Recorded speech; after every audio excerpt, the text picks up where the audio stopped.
Thank you all, and thank you for being here. Most Reverend Brother Bishops, Madam Ambassador, and honored guests, welcome to the first International Congress on the Pastoral Care of the Elderly, entitled The Richness of Many Years.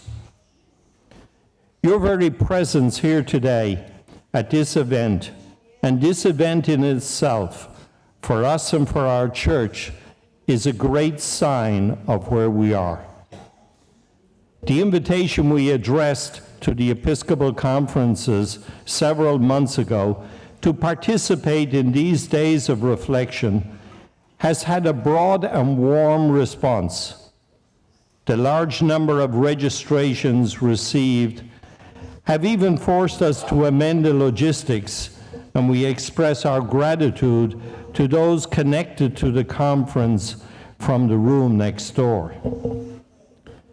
The decision to set up our pastoral care for the elderly, to create within this dicastery an office to deal with this growing phenomenon, and to convene you all here in Rome, comes from our obligation to attend pastorally to the aging community.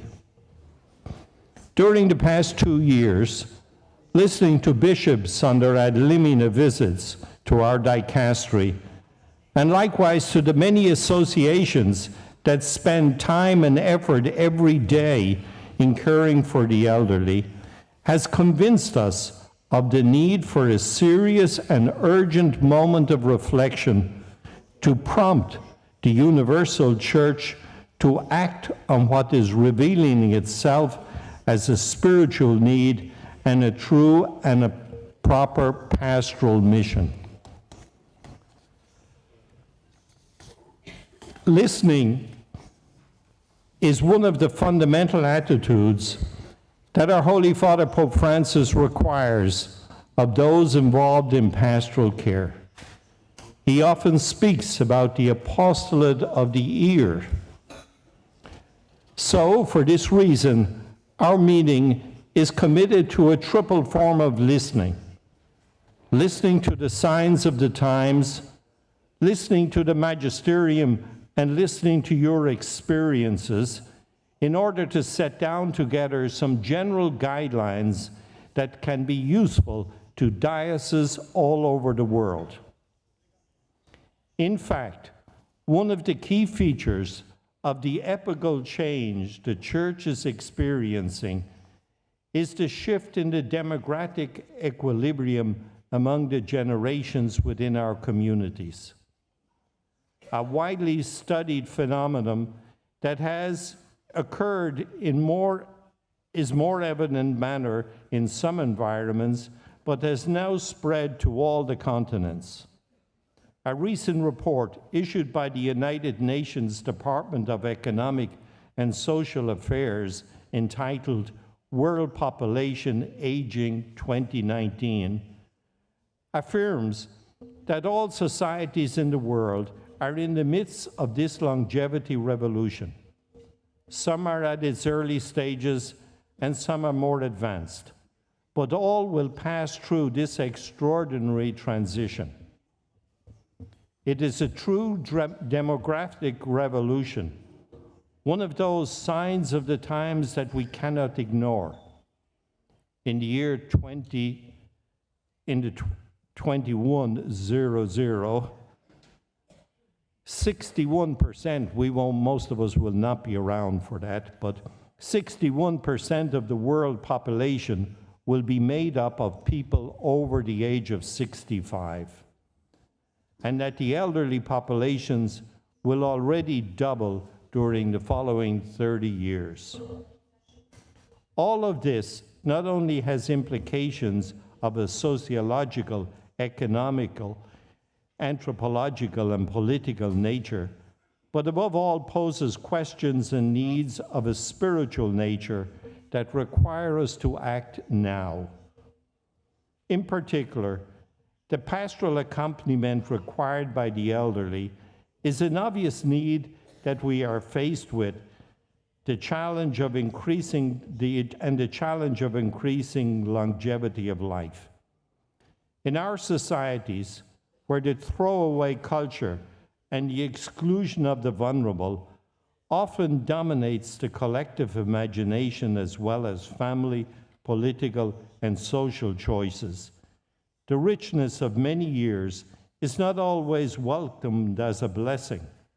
In other words, as a gift. Therefore, in such cases, faced with the perception of old age as a burden, how can the church accompany society to make it aware how precious a long life is? How can the church change the prevailing perception of the richness of years of life? The second kind of listening that will guide us during these days is listening to the magisterium of the church. Our awareness of the need to dedicate pastoral attention to the elderly is not a novelty introduced by Pope Francis. Already during the 1980s, St. Pope John Paul II explicitly urged the church to establish a personal care program for the elderly. Today, Pope Francis continually places the question at the center of his pastoral actions, insisting on the importance of grandparents in the transmission of faith, on the need for dialogue among the generations, on the importance of the elderly in preserving the roots of God's faithful people, and especially on how to overcome the throwaway culture related to the elderly. These are matters that we will try to address during this Congress, aware that hearing, consciousness, and ecclesial action will develop by starting from the magisterial indications in a non-mechanical way. All three of these aspects require time, assimilation, and enculturation, experience, and reaching out to the new promptings at a local level. Our objective is to encourage the perception of responsibility in this specific context of pastoral care, and that is experiencing challenges in taking off in some regions of the world, despite the expansion of the theme on a planetary level. Specifically, the throwaway culture requires us to act, not only to protect the most vulnerable people, but above all to change the cultural and social approach to this phase of human life that can, for very many people, be a source of gifts and richness, both for themselves and for their communities. For example, the role played by grandparents of how in some geographical contexts this is precious and irreplaceable for the care and transmission of the faith to new generations, and whose presence must be promoted in family pastoral care, or about the importance of taking into account intergenerational dialogue in youth pastoral care. All this cannot be taken for granted and requires commitment, perseverance, and a sense of responsibility on our part. Finally, there is a third kind of listening. We need to listen to some of our practical experiences. We are able to understand the world better from its peripheries, and as a dicastery, we need to establish a link with the realities you represent. We need to hear from you and your experience about the best ways to involve the elderly in the church's pastoral care products. The need that I envision is to develop new approaches to include elderly people in the pastoral life of the church. During the months we have been preparing for this conference, we have received a great deal of material from some local dioceses, and we were surprised to discover the vast extent and diversity of the initiatives that you are all carrying out. Unfortunately, on this occasion, it will only be possible to tell you about some of these, but our being together here is also an occasion to share them in the intervals of dialogue we will try to offer, just as we wish to encourage personal encounters among all of those present. For example, it is surprising to discover that some of you present here go to visit elderly people in refugee camps in South Sudan, that there are elderly people who visit prisoners in jails in Senegal, that in Iran, the Daughters of Charity talk about Jesus to elderly people who have been abandoned. We have received news from China about the pastoral activities for the elderly carried out on the occasion of the Chinese New Year. An initiative we found interesting is that of helping Moldovan elderly people to live together, to share the few resources available to them, and ensure themselves of a dignified life. It is also comforting to learn that during the recent months, national conferences of operators in the pastoral care of the elderly have been organized in Colombia and Guatemala. Despite this, there is still a lot of work to be done. Above all, but not only, in Western countries, where it is difficult to find pastoral care projects involving them both as recipients and protagonists. Pastoral care of the elderly is something new. We must, as Pope Francis would say, implement a process and set up a dialogue that only can be of unprecedented scope. One of the few certainties we have is that Pope Francis's firm opposition to a throwaway culture. When he was Archbishop of Buenos Aires, he talked about the elderly disregarded in rest homes, like a summer coat in a closet. Most recently, he described the abandonment of elderly parents by their own children as a mortal sin. In this sense, we must clearly affirm that families have a huge responsibility towards the elderly.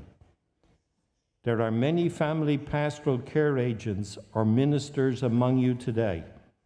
We need to promote a conversion, a pastoral conversion, human and pastoral, among families with whom you are in contact with, so that the elderly are no longer discarded. Let us all remember that the family is the place where they should be able to live, and wherever this is not possible, the ecclesial communities must themselves become the family for those who have been deprived of one. We cannot be indifferent to the removal of elderly people from their families when they are forced to live in anonymous institutions and in some cases even become victims of abuse. It is our desire during these days to ask ourselves what direction pastoral care of the elderly should take. It is an unexplored field, so much so that we cannot even find a common vocabulary. We have chosen to use words like elderly, anciani, personas mayores, etc., etc.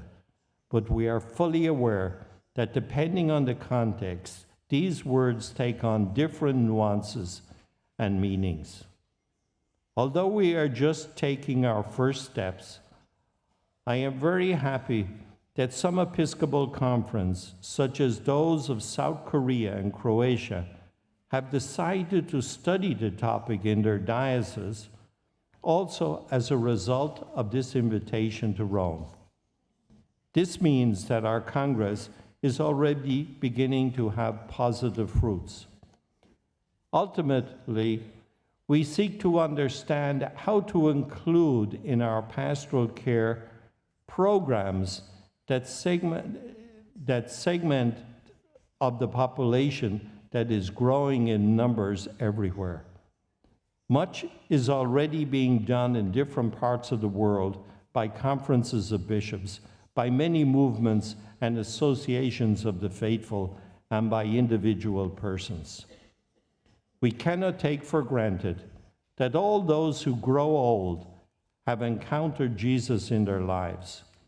As the Holy Father, Pope Francis, reminded us, we are no longer living in a Christian era.